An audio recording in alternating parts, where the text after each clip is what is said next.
Telangana cinematography మంత్రి కోమటిరెడ్డి వెంకటరెడ్డి ఇచ్చిన వార్నింగ్కి టాలీవుడ్ కదిలొచ్చిందా అంటే అవుననే సమాధానం ఇస్తున్నారు కొంతమంది సినీ రాజకీయ విశ్లేషకులు. ఇక ఇదే అంశానికి సంబంధించి మనతో మాట్లాడేందుకు ప్రముఖ రాజకీయ విశ్లేషకులు, ప్రముఖ సీనియర్ జర్నలిస్ట్ సిఎస్ రావు గారు మనతో ఉన్నారు. ఆయనతో మాట్లాడదాం. Sir hi sir. Hello Krishna. Sir, Telangana cinematography మంత్రి కోమటిరెడ్డి వెంకటరెడ్డి ఇచ్చినటువంటి వార్నింగ్తో టాలీవుడ్ కదిలొచ్చిందా, దిగొచ్చిందా అంటే ఏం చెప్తారు సార్? సో జనరల్గా టాలీవుడ్ మీద అందరి కాన్సన్ట్రేషన్ ఉంటుంది ప్రభుత్వం మారిన వెంటనే. సో కోమటిరెడ్డి వెంకటరెడ్డి ప్రభుత్వం మారిన తర్వాత ఇంతవరకు టాలీవుడ్ వాళ్ళు ఒక్కరు కూడా ప్రశంసలు ఇవ్వలేదు. ప్లస్ ట్వీట్లో కూడా, సోషల్ మీడియాలో కూడా అలాంటి అభిప్రాయాన్ని వ్యక్తం చేయలేదు. ఎవరు కలవలేదు అనేది ఒక అభిప్రాయాన్ని వ్యక్తం చేశారు. ఎందుకంటే టాలీవుడ్ అంతా కూడా కల్వకుంట్ల ఫ్యామిలీ తన కంట్రోల్లో పెట్టుకుంది అనేటువంటి అభిప్రాయం కాంగ్రెస్ పార్టీకి ఉంది. సో సహజంగా కాంగ్రెస్ పార్టీ అధికారంలోకి వచ్చింది, బీఆర్ఎస్ పార్టీ పోయింది, కాంగ్రెస్ పార్టీ అధికారంలోకి వచ్చింది. అధికారంలోకి వచ్చిన తర్వాత వెంటనే సినిమాకు సంబంధించిన పెద్దలు ముఖ్యమంత్రిని కలుసుకొని కట్టసిగా కలిసి అభినందనలు తెలుపడం అనేది చాలా కాలంగా వస్తున్నటువంటి ఆనవాయితీ. కానీ ఇప్పుడు తెలంగాణలో కాంగ్రెస్ పార్టీ ప్రభుత్వం ఏర్పడింది. ఇంతవరకు కూడా రేవంత్ రెడ్డి దగ్గరికి ఎవరు సినిమాకు సంబంధించిన పెద్దలు వెళ్ళలేదు. ఒకటి. రెండేంటంటే కోమటిరెడ్డి వెంకటరెడ్డి సినిమాటోగ్రఫీ మంత్రిగా పదవి బాధ్యతలు స్వీకరించిన తర్వాత కూడా ఒక దిల్ రాజు వేరే ఇతర దేశాల్లో ఉండి ఫోన్ చేశాడు మినహా మిగిలినటువంటి ఎవరు టాలీవుడ్లో వాళ్ళు ఎవరు కూడా తన కాంటాక్ట్ కాలేదు, స్పందించలేదు అనేటువంటి విషయాన్ని ఆయన వ్యక్తపరిచారు.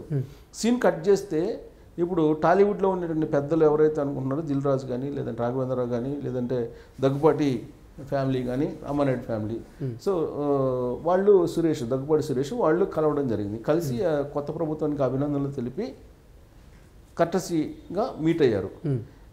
ఈ మీట్ భయపడి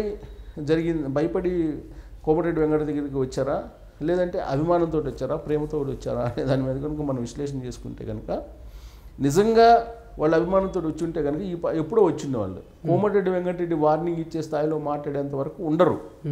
ఇప్పుడు సోషల్ మీడియాలో ఒక ట్వీట్ చేయడానికి ఏముంది? ఇప్పుడు అగ్ర హీరోలే బోల్డ్ ఎంతమంది ఉన్నారు. అగ్ర హీరోలు డజన్ మంది పైగా కనిపిస్తున్నారు కదా మనకి. పాన్ ఇండియా హీరోలు తెలుగులో ఈ పాన్ ఇండియా హీరోలు ఒక్కళ్ళు కూడా ట్వీట్ చేయాల. రేవంత్ రెడ్డికి ట్వీట్ చేయలేదు, సినిమాటోగ్రఫీ మినిస్టర్గా ఉన్నటువంటి కోమటిరెడ్డి వెంకటరెడ్డి కూడా ట్వీట్ చేయలేదు. కోమటిరెడ్డి వెంకటరెడ్డి ఒక స్టేట్మెంట్ ఇస్తే అది చూసిన తర్వాత ఎవరో జర్నలిస్టులు అడిగితే అప్పుడు వచ్చి వాళ్ళు కట్టసిగా కలిసి మీట్ కావడం జరిగింది. అది కూడా దిల్ రాజు ఇనిషియేటివ్గా తీసుకొని చేసినటువంటి ఒక మీట్ లాగా కనిపిస్తుంది. ఎందుకు కాంగ్రెస్ పార్టీ అంటే వ్యతిరేకం సినిమా ఇండస్ట్రీ? ఎగ్జాక్ట్లీ, నేను అదే ప్రశ్న అడగదు. ఎందుకు అంత వ్యతిరేకత ఎందుకు? గతంలో బీఆర్ఎస్ పార్టీ ఉంది, బీఆర్ఎస్ పార్టీ తోటి వాళ్ళు కలిసి ట్రావెల్ చేశారు. బీఆర్ఎస్ పార్టీకి సంబంధించినటువంటి వాళ్ళకి టచ్లో ఉన్నారు, వాళ్ళ స్టూడియోలు కాపాడుకున్నారు. ఫస్ట్లో 2014లో తెలంగాణలో టీఆర్ఎస్ పార్టీ ఏర్పడిన తర్వాత అయ్యప్ప సొసైటీకి సంబంధించిన అక్రమ నిర్మాణాలు కూల్చివేయడానికి వెళ్ళారు. ఆ సందర్భంగా ఎన్ కన్వెన్షన్ అక్కడే నాగార్జున సంబంధించిన ఎన్ కన్వెన్షన్ కూల్చేసేటువంటి ప్రయత్నం చేశారు. అప్పుడు కేటీఆర్తో లైజనింగ్ చేసుకుని ఆ కన్వెన్షన్ కూల్చివేసేదాన్ని ఆపేసుకున్నారు. ఓకే, అలాగే అనేకమైనటువంటి స్టూడియోలు ఏదైతే ఉన్నాయో, స్టూడియోకి ఇచ్చినటువంటి భూములు ఏదైతే ఉన్నాయో ఆ భూముల్లో రియల్ ఎస్టేట్ వ్యాపారం చేస్తున్నారని చాలా కాలంగా వినిపిస్తున్నటువంటి ఆరోపణ. దాని మీద కూడా మాట్లాడుకొని లైజనింగ్ చేసుకున్నారు బీఆర్ఎస్ పార్టీ తోటి. అప్పటి నుంచి బీఆర్ఎస్ పార్టీ అలాగే టాలీవుడ్ రెండు కూడా కలిసిపోయి పనిచేసుకుంటున్నటువంటి పరిస్థితి.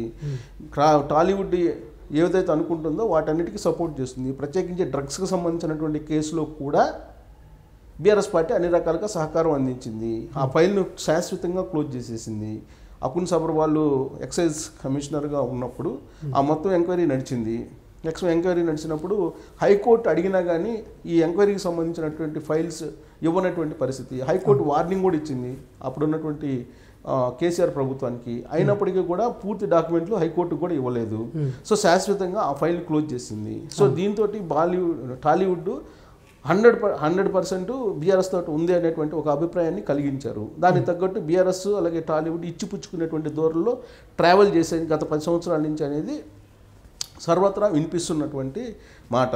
వాళ్ళకి కావాల్సినటువంటి బెనిఫిట్ షోలకు కానీ, వాళ్ళకి ఇష్టానుసారంగా టికెట్స్ పెంచుకోవడం కానీ బీఆర్ఎస్ ప్రభుత్వం అప్పుడున్నటువంటి కేసీఆర్ ప్రభుత్వం అనుమతులు ఇచ్చింది అనేది సింపతి, సానుభూతి వాళ్ళకు ఉంది టాలీవుడ్లో. సో ఉంటే ఉండొచ్చు. కానీ 10 సంవత్సరాల తర్వాత ప్రభుత్వం మారిన తర్వాత కాంగ్రెస్ పార్టీతో ఎందుకు ట్రావెల్ కాలేకపోతున్నారు వీళ్ళు? సో కాంగ్రెస్ పార్టీ టాలీవుడ్కి ఏం చేయదని భావిస్తున్నారా? లేదా కాంగ్రెస్ పార్టీతో అవసరం లేదు, ఎలాంటి పని అవసరం లేదని చెప్పి అనుకుంటున్నారా అనేటువంటిది ఒకటి. ఇంకోటి ఏంటంటే ఇలాంటి సిచ్యువేషన్ ఆంధ్రప్రదేశ్లో వైఎస్ఆర్ కాంగ్రెస్ పార్టీ ప్రభుత్వం అధికారంలోకి వచ్చిన తర్వాత, జగన్మోహన్ రెడ్డి ముఖ్యమంత్రి అయిన తర్వాత నెలకొంది. అనేకమైనటువంటి విమర్శలు వచ్చిన తర్వాత కట్టసీదిగా కలవడానికి జగన్మోహన్ రెడ్డి దగ్గరికి వెళ్ళడం జరిగింది ఇదే అగ్ర నిర్మాతలు. సో ఆ తర్వాత టాలీవుడ్ని టార్గెట్గా చేసుకుని జగన్మోహన్ రెడ్డి ఏం చేశాడో మనందరికీ తెలుసు. మొత్తం సీన్ కట్ చేస్తే అగ్ర హీరోలందరినీ కూడా తన క్యాంప్ ఆఫీస్ దగ్గర క్యూలో నించోబెట్టాడు. జరిగింది కదా, మన కళ్ళెదుట కనిపిస్తూ ఉంది కదా. సో కాబట్టి మరి ఇప్పుడున్నటువంటి కాంగ్రెస్ పార్టీ కూడా అదే తరహాలో తెలంగాణలో వ్యవహరిస్తుంది అనేటువంటి ఒక ఆందోళనతో దిల్ రాజు వీళ్ళందరినీ తీసుకెళ్ళి కోమటిరెడ్డి వెంకటరెడ్డితో కల్పించారా అనేటువంటి ఒక చర్చ నడుస్తుంది టాలీవుడ్లో. సో ప్రేమతోటి కాదు, అభిమానంతో కాదు, కేవలం కట్టసీతోటి అనివార్యంగా కలవాల్సి వచ్చింది అనేటువంటిది టాకు టాలీవుడ్లో వినిపిస్తుంది. భయంతో వాస్తవంగా తెలంగాణ ముఖ్యమంత్రిగా అయినటువంటి రేవంత్ రెడ్డి మొదటి నుంచి కూడా టాలీవుడ్ తోటి సన్నిహితంగానే ఉండేవాళ్ళు. టాలీవుడ్ తోటి సన్నిహిత సంబంధాలు కూడా ఉన్నాయి. తెలుగుదేశం పార్టీలో ఆయన అధికార ప్రతినిధిగా ఉన్నప్పటి నుంచి కూడా తెలుగుదేశం పార్టీ అలాగే టాలీవుడ్ వేరువేరుగా ఉండేది కాదు. అందుకని చెప్పి సినిమా ఇండస్ట్రీలో ఉండేటువంటి చాలామందితోటి రేవంత్ రెడ్డికి పరిచయాలు కూడా ఉన్నాయి. అయినప్పటికీ కూడా రేవంత్ రెడ్డిని కలవడానికి ఈ అగ్ర హీరోలు కానీ, అగ్ర నిర్మాతలు కానీ, అగ్ర డైరెక్టర్లు కానీ ఎవరు కూడా ముందుకు రాలేదు. ఇది ఒక విచిత్రమైనటువంటి పరిణామం కింద రాజకీయ వర్గాల్లో కనిపిస్తూ ఉంది. అంటే కల్వకుంట్ల ఫ్యామిలీకి భయపడ్డారా, లేదంటే రేవంత్ రెడ్డి ప్రభుత్వం తాత్కాలికం ఒక 5-6 నెలలు సంవత్సరం అని చెప్పి చెప్తున్నటువంటి పరిస్థితుల్లో బీఆర్ఎస్ పార్టీ మళ్ళీ ఒకవేళ కనుక ఇప్పుడు కనుక రేవంత్ రెడ్డి కలిసి ట్రావెల్ చేస్తే మళ్ళీ బీఆర్ఎస్ పార్టీ అధికారంలోకి వచ్చిన తర్వాత టార్గెట్ చేస్తుందా అనేటువంటి ఒక ఆందోళన టాలీవుడ్లో ఉందా అనేటువంటి అనుమానాలు కలుగుతున్నాయి. ఎందుకంటే బీఆర్ఎస్ పార్టీ కానీ టీఆర్ఎస్ పార్టీ అన్నా కానీ వాళ్ళకి టాలీవుడ్కి ఒక రకమైనటువంటి టెర్రరు, భయం. ఎందుకనంటే ఉద్యమం అప్పటి నుంచి కూడా సెట్లను కాల్చివేయటం, సెట్లలోకి వెళ్ళి లేదా టాలీవుడ్ అగ్ర హీరోలకు సంబంధించినటువంటి సినిమాలను ఆపేయటం, లేదంటే వాళ్ళ ఇళ్ల మీద దాడులు చేయడం, ఇవన్నీ కూడా జరిగాయి.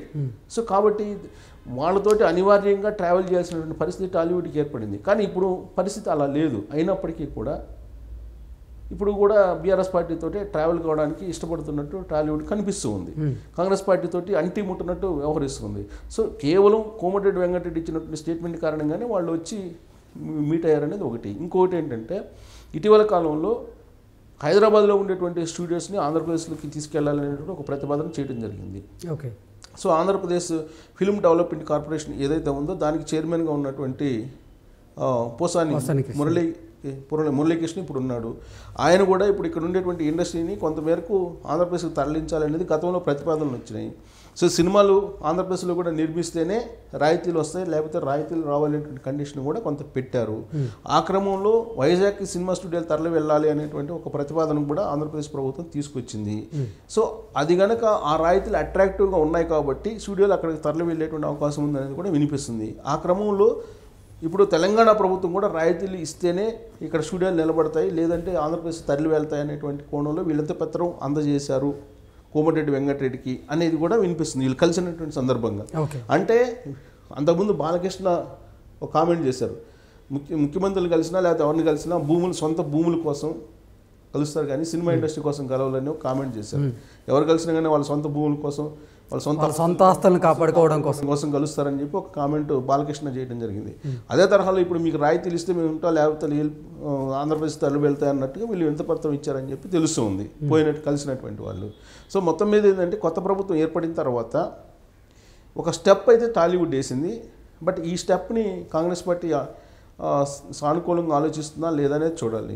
సో అక్రమ నిర్మాణాలు, ఆక్రమణలు ఇవన్నీ చాలా ఉన్నాయి. ఇప్పుడు ఆల్రెడీ మళ్ళీ అయ్యప్ప సొసైటీలో ప్రారంభమైంది. 2014లో కేసీఆర్ ముఖ్యమంత్రి అయిన తర్వాత ఎక్కడి నుంచి అయితే ప్రారంభించారో ఆక్రమణ కూల్చివేత మళ్ళీ అక్కడి నుంచే ప్రారంభమైంది. రేవంత్ రెడ్డి వచ్చిన తర్వాత మళ్ళీ ఇప్పుడు అయ్యప్ప సొసైటీలో ఉండేటువంటి అక్రమ నిర్మాణాలను కూల్చివేసేటువంటి పనిలో ఇప్పుడు ఉన్నారు. సో ఇదంతా కూడా కేవలం సెటిల్మెంట్ల కోసం, లేదంటే ముడుపుల కోసం, లేదంటే కిక్ బ్యాక్స్ కోసం చేస్తున్నటువంటి తాత్కాలికమైనటువంటి కార్యక్రమాల, లేదంటే నిజంగా ఆక్రమణలు కూల్చేస్తారంటే నిజంగా ఆక్రమణలు కనుక కూల్చేస్తే కనుక అయ్యప్ప సొసైటీ మొత్తం ఖాళీ కావాలి, మొత్తం బిల్డింగ్లు కూలిపోవాలి, అక్కడ ఎవరికి పర్మిషన్స్ లేవు. సో అది సాధ్యం అంటే సాధ్యం కాదు.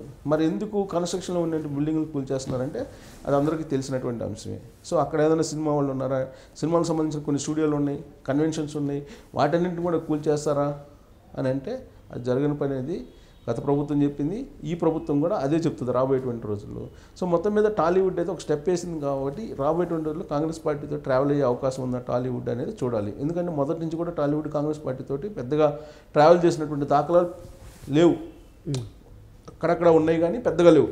కానీ రేవంత్ రెడ్డి టాలీవుడ్ మొత్తాన్ని కంప్లీట్గా రాబోయేటువంటి రోజుల్లో తన చేతుల్లోకి తీసుకొని జగన్మోహన్ రెడ్డి ఏ విధంగా అయితే అగ్ర హీరోల్ని నిలబెట్టారో అదే తరహాలో నిలబెట్టే రోజులు వస్తాయని చెప్పి కాంగ్రెస్ పార్టీలో జరుగుతున్నటువంటి చర్చ. Okay sir, thank you so much. Thank you.